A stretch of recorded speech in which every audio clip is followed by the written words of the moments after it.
আজ আমরা দেখব কিভাবে ক্যাপাসিটর চেক করা যায় মাল্টিমিটার এবং সিরিজ টেস্টিং ল্যাম্পের সাহায্যে খুব সহজ পদ্ধতিতে। যেসব ক্যাপাসিটর আমরা ব্যবহার করে থাকি, ceiling fan, single phase motor, table fan, এই সব ক্যাপাসিটর আমরা কিভাবে খুব সহজ পদ্ধতিতে শিখব সেটা আমরা আলোচনা করব এবং প্র্যাকটিক্যালি দেখানো হবে। তাহলে এবারে আমরা শুরু করা যাক। আজ আমরা জানব যে সিলিং ফ্যান, টেবিল ফ্যান এবং সিঙ্গেল ফেজ মোটরের ক্যাপাসিটার কিভাবে টেস্ট করতে হবে সিরিজ টেস্টিং ল্যাম্প এবং মাল্টিমিটারের সাহায্যে। প্রথমে কি করতে হবে এবং এর ভালো এবং খারাপ কিভাবে বুঝতে পারবো যখন সিরিজ টেস্ট ল্যাম্পের সাহায্যে এটাকে টেস্ট করব, এটা সিরিজ টেস্ট ল্যাম্পের সাহায্যে টেস্ট করব। এইখানে যদি ক্যাপাসিটারটা ভালো থাকে তাহলে এই ল্যাম্পটা হালকা গ্লো করবে, যদি ভালো থাকে হালকা গ্লো করবে। এবং যদি এই ল্যাম্পটা খারাপ থাকে, যদি এই ক্যাপাসিটারটা খারাপ থাকে তাহলে এই এই ল্যাম্পটা প্রথমত গ্লো করবে না। আর যদি খারাপ থাকে আরও একটা হবে, গ্লো করবে খুব হালকা, যেটা ভালো কন্ডিশনে যে পরিমাণ গ্লো করার কথা, মানে যে উজ্জ্বল গতিতে জ্বলার কথা সেই পরিমাণে জ্বলবে না, সেই পরিমাণে এটা জ্বলবে না।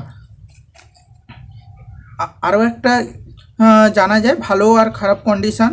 যদি ভালো থাকে, এই ক্যাপাসিটারটা চার্জিং থেকে যখন ডিসচার্জিং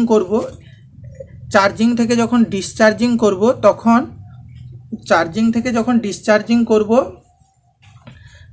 এর স্পার্কিংটা খুব খুব আওয়াজ হবে, বেশি আওয়াজ হবে। কিন্তু যখন যখন খারাপ ক্যাপাসিটারটা ডিসচার্জিং করব তার আওয়াজ খুব কম হবে। তাহলে দেখে নেওয়া যাক কীভাবে করা হয়।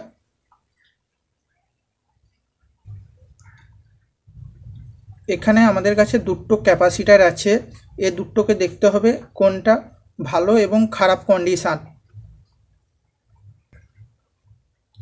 আমরা এবারে সিরিজ টেস্টিং ল্যাম্পে সাপ্লাই দেব, সাপ্লাই দিয়ে দেখতে হবে এটা জ্বলছে কিনা। এবারে জ্বলে গেছে, আমাদের চার্জ হয়ে গেছে। প্রথমে চার্জ হয়ে গেছে, একে দেখতে হবে এর জোরে স্পার্কিং করে কিনা। আমাদের আওয়াজটা শুনতে হবে জোরে স্পার্কিং করে কিনা। একটা আগুনের স্ফুলিঙ্গ দেখা যাবে এবং জোরে স্পার্কিং হয়েছে। এবং এটা একটা ল্যাম্পের আলো দেখাবে, এটা ভালো থাকা অবস্থায়।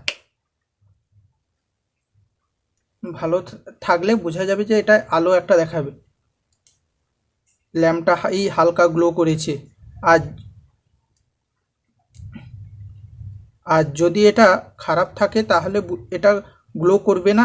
আবার অনেক সময় দেখা যায় এই যে গ্লোটা করেছে এর থেকেও হালকা, মানে দেখা যায় না যে গ্লোটা করে। একটা স্পার্কিং হবে খুব জোরে এবং আওয়াজটাও খুব জোরে হবে।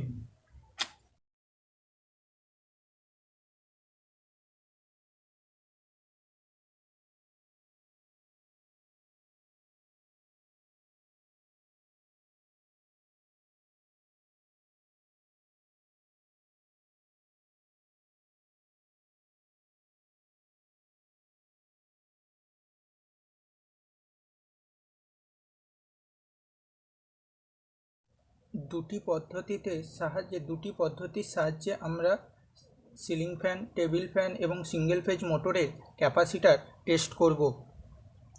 সেই দুটি পদ্ধতি কি না, সিরিজ টেস্টিং বোর্ডের সাহায্যে এবং মাল্টিমিটারের সাহায্যে। আমরা প্রথমে একটা মাল্টিমিটার নেব এবং মাল্টিমিটারে কালো নব, এই কালো নবটা কমন, এইখানে যে কমন লেখা আছে কমনে গুঁজে দিতে হবে এবং লাল নবটা সেটা ভোল্টেজ, ওহম, মিলি অ্যাম্পিয়ার এখানে গুঁজে দিতে হবে। গুঁজে দিয়ে কিন্তু এখানে আমরা একটাও দেখতে পাচ্ছি না যে এখানে একটাও ক্যাপাসিটারের সিম্বল, যেসব মাল্টিমিটারে ক্যাপাসিটারের সিম্বল লেখা থাকবে সেই সব মাল্টিমিটারে আমরা ক্যাপাসিটার টেস্ট করতে পারবো। এই রকম একটা সিম্বল থাকবে, এই যে কোনো এক পাশে থাকবে, যে এখানে ভোল্টেজ আছে, অ্যাম্পিয়ার আছে, ডিস ভোল্টেজ আছে, AC voltage, AC AC ampere check করা যাবে, কারেন্ট চেক করা যাবে, কিন্তু এটা ক্যাপাসিটার চেক করার কোনো অপশান নেই। এই এক কোণের দিকেই থাকে, এরকম ঘুরিয়ে এভাবে চেক করতে হবে। এখানে আমরা দেখতে পাবো যে একটা ক্যাপাসিটার 2.5 মাইক্রোফ্যারাড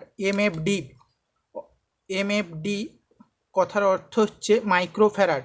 অনেক ক্যাপাসিটারে আছে, এইভাবে সিম্বলটা দেওয়া আছে, ফ্যারাড এইভাবে চিহ্ন দেওয়া আছে, কিন্তু এটা 2.5 এমএফডি অর্থাৎ 2.5 ফ্যারাডের ক্যাপাসিটার। এবং এখানে আরও দেওয়া আছে প্লাস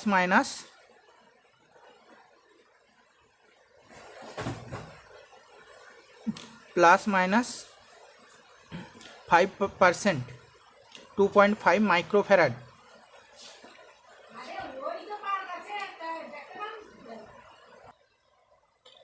এরকম কোণের দিকে থাকবে, দিয়ে করে এরকম দিয়ে দেখলে দেখা যাবে একটা রিডিং এরকম 2.5 মাইক্রোফ্যারাডের মতন মান দেখাবে। তাহলে বুঝবো যে আমরা ক্যাপাসিটারটা ভালো আছে। যদি কিভাবে বুঝবো যে এটা খারাপ আছে, না ক্যাপাসিটারের মান যদি খুব কম দেখায় কিংবা কোনো রিডিংই শো না করায়, তাহলে বুঝবো যে ক্যাপাসিটারটা খারাপ আছে। আমরা সিরিজ টেস্টিং ল্যাম্প এবং মাল্টিমিটারের সাহায্যে কিভাবে একটা ভালো ক্যাপাসিটার বা খারাপ ক্যাপাসিটার চেক করতে হয় তা জানলাম।